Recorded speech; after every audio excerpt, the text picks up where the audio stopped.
Hi, my name's Clementine Ford. I'm a writer and I'm absolutely thrilled to be part of the Chrissy Amphlett I Touch Myself project. I didn't obviously personally know Chrissy, but I feel like everything that she represents to Australian women is basically everything that I'm for, which is being really brave, being really outspoken, being really in touch with herself.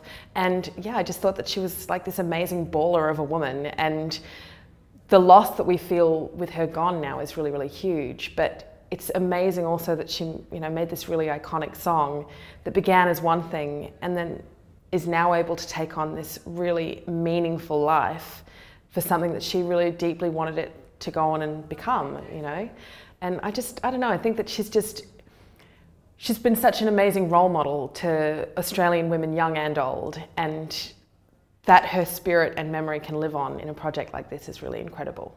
Chrissy was years ahead of her time. No one ever talked about female sexuality the way that that song did. I mean, some people still don't talk about it like that. And that she kind of really got to the nuts and bolts and the heart of what it felt like to be a woman engaging with your sexuality and not with someone else's, I think is like such a hugely powerful thing. And so when I was a teenage girl listening to it, I mean, I had that relationship with myself, but I didn't know that anyone else did, and I didn't know that it was okay to do that. And so when you first hear that song, it's like so gutsy and out there and like in your face. And it's just incredible. I think that more of those kind of messages still need to be heard. And, she was like a pioneer. And, like I said, the fact that it can have gone on this journey, and it still means those things that it originally meant, and it will still mean those things to young Australian women listening to it.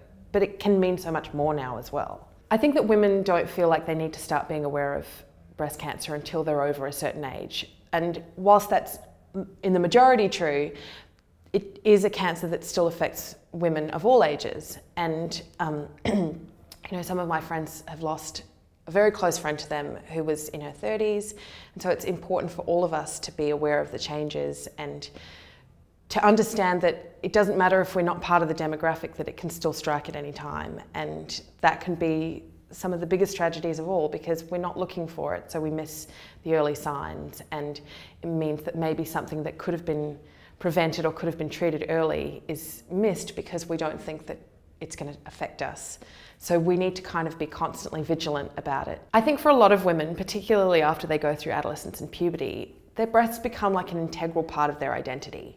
And the idea of losing them, particularly to something as destructive as cancer, is incredibly traumatic. And I don't think that we are connected enough with that side of having to check and kind of be aware of the changes going on in our bodies, because whilst they are capable of giving so much pleasure and they do kind of add to our identities, they can also be, like a terrible enemy to us. So we need to sort of keep abreast of what's going on with them.